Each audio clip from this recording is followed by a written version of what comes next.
Hola a todos. I just wanted to talk a little bit about the Google Classroom and grading. So I am not going to be using Google Classroom for grading purposes. I'm going to be using Skyward. So when you go under a date in Google Classroom, for example, el 14 de septiembre, whatever is listed under here is due by the end of the day on the 14th of September. Okay, and the point value will be listed here. You are to look over in Skyward for your grades that you receive on your assignments. You will not get a notification about them if I am not listing them here in Google Classroom as assignments.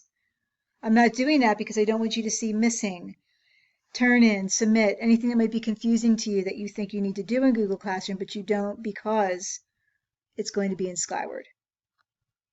So that's one thing.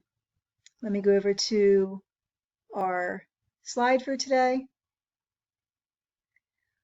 Hoy es lunes el 14 de septiembre. En clase hoy vamos a practicar el alfabeto español. We're going to practice the Spanish alphabet.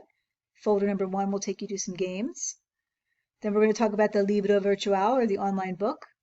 And then NOD, the Chrome extension. Gracias.